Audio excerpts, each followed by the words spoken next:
ये जैसे उस दिन मेरे साथ हुआ वो किसी के साथ भी नहीं होना चाहिए, ना उनके साथ जो मेरी विचारधारा से डिसएग्री करते हैं। हमारे संवैधानिक अधिकारों का हनन है, क्योंकि मुझे और सबको अधिकार है अपनी बात कहने का। टोटली कास्टिस्ट नारे आप लगा रहे हैं, इस लेवल की उग्रता के आप गाली गलौज पर आ जाएं, महिलाओं के साथ आप दुर्व्यवहार करें। महिलाओं का एक बेटी बचाओ बेटी पढ़ाओ का नारा देते हैं, जगह जगह लिखा हुआ है, और बेटियां अपनी सम्मान बचाने के लिए लड़ रही हैं पुलिस के सामने। तो ये तो एक बहुत गलत मैसेज भी है। बात ये है कि ये नौबत आनी ही नहीं चाहिए। आप हिंसा क्यों करें? सलूकी होने की कोशिश की गई, हमने देखा किस तरीके से पानी आप पे बाहर की फेंका गया, उसके बाद इतना बड़ा इंसिडेंट दिल्ली यूनिवर्सिटी में हो जाता है कि मैंने जैसे भी पहले बोला भी था कि ये पूरा जो रिएक्शन है, वो जो आवाज़ है हमारी, जो आज के जो एडमिनिस्ट्रेशन है उनकी विचारधारा से, उनकी सोच से एग्री नहीं करता है। तो मैंने पहले भी बोला था, और जिस दिन मैं बोल रहा था उस वक्त भी मैं यही कह रहा था कि यूनिवर्सिटी कैंपसेस जो हैं वो डाइवर्स वॉइसेस के लिए होते हैं, जहाँ सबकी आवाज़ सुनी जाती है। हेट्रोजेनिटी होती है, होमोजेनिटी की आप कोशिश करेंगे, जहाँ आप चाहेंगे कि एक ही आवाज़ रहे जो आपको पसंद है। तो वो एक एब्सोल्युटली अनएकेडमिक है, वो एकेडमिक चीज़ नहीं है। विचारधाराएं यूनिवर्सिटी में होती हैं, और यूनिवर्सिटी कैंपस तो सबसे महत्वपूर्ण क्षेत्र है, स्पेस है, जहां आपको नौजवानों की आवाज़ें, हम जैसे लोग जो कुछ 40-50 साल गुजार चुके हैं लिखने पढ़ने में, उनकी आवाज़ें, उनको सुनने का अधिकार और हमें बोलने का अधिकार।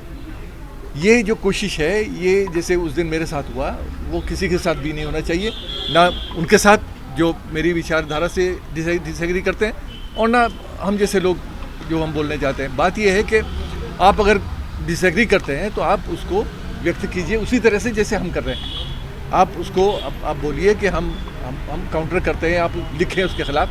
लेकिन हिंसा करना, पानी फेंकना, पानी के साथ पत्थर भी हो सकते थे, है ना, ये तो एक सिग्नल है कि आप बोलने देना नहीं चाहते।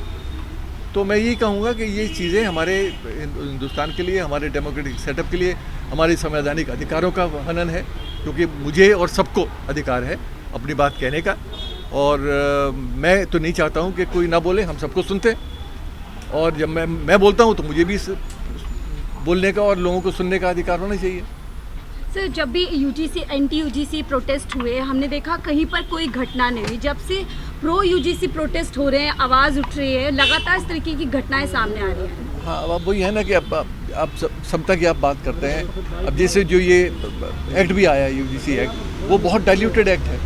उसमें कुछ अभी बोला भी लोगों ने, तो उसमें साफ तौर से ये कहा गया है कि उसमें इतना अत्याचार नहीं है जितना आप दिखाने की कोशिश कर रहे हैं, और बिल्कुल टोटली कास्टिस्ट नारे आप लगा रहे हैं कि उसमें तो प्रोटेक्शन दिया गया है उन लोगों को भी जो जनरल कास्ट के हैं, इकोनॉमिकली जो डिप्राइव्ड सेक्शंस हैं, वीक सेक्शंस हैं, उसमें जाति का बात नहीं होती है। तो जब सबकी बात हो रही है तो फिर इतना उग्र होने की क्या ज़रूरत है?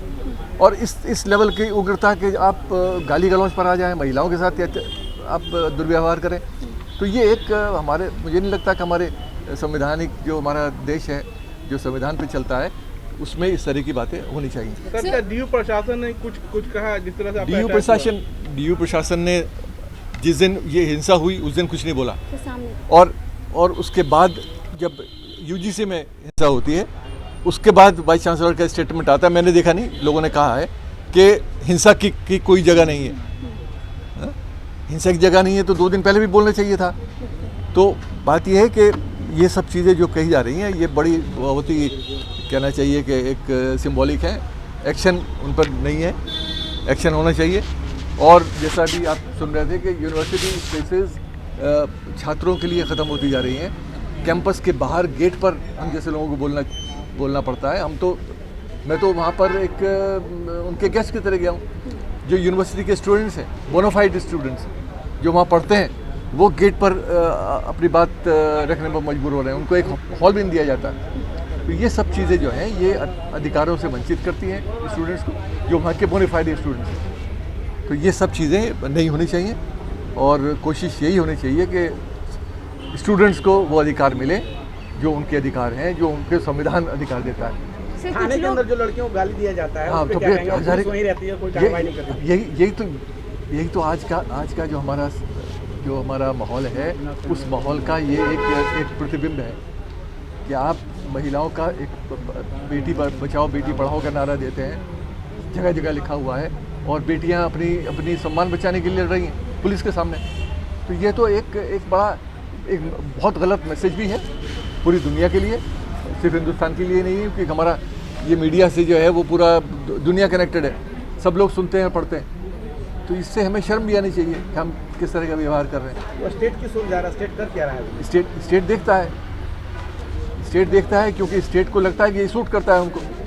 जो डिवाइसिव पॉलिटिक्स है, जो लड़ाई झगड़े की पॉलिटिक्स है, जो उनको सूट करती है, उस पर उसको प्रमोट किया जाता है। सर, 13 तारीख की घटना को कुछ लोग बोल रहे हैं कि ब्राह्मण के खिलाफ इस तरीके की हिंसा है, और अभी यूजीसी ने आया तभी हाल है, यूजीसी आ जाएगा तो ये लोग क्या हाल करेंगे? अब ये तो देखिए, ये हर ग्रुप, हर व्यक्ति अपने हिसाब से बोलता है, लेकिन मैं जो अभी बोल रहा हूँ आपसे, ये जो रिएक्शन जिस तरह से हो रहा है, वो रिएक्शन अननेसेसरी है, क्योंकि ना तो यूजीसी एक्ट में उस तरह की बातें हैं जो मजबूर करती हैं अपर कास्ट के लोगों को ये सब इस तरह से रिएक्ट करने का, क्योंकि उसमें बहुत सारे क्लॉजेज हैं जहाँ एक प्रोटेक्शन दिया जाता है सभी को। तो इसलिए सुप्रीम उसमें कोर्ट में सुनवाई से पहले एक दबाव बनाने की कोशिश दबाव बनाने की कोशिश है, बिल्कुल। तो ये सब नहीं होना चाहिए, और हिंसा की तो ज़रूरत ही नहीं है। हिंसा क्यों होना चाहिए भाई? ना मेरे साथ होनी चाहिए, ना किसी के साथ होनी चाहिए। आपके साथ जो घटना हुई थी, क्या आपने कोई पुलिस कार्रवाई नहीं, की मांग मैंने की नहीं थी? किया, क्योंकि मैं तो वहाँ गेस्ट था, तो जो ऑर्गेनाइजर थे उन्होंने किया होगा। और रिपोर्ट करने से कोई मतलब नहीं है। जो पुलिस के सामने, पुलिस तो 5 सिपाही तो खड़े हुए थे वहीं जब मैं बोल रहा था, 50 मीटर दूर, उन्होंने पलट के देखा भी नहीं क्या हो रहा है।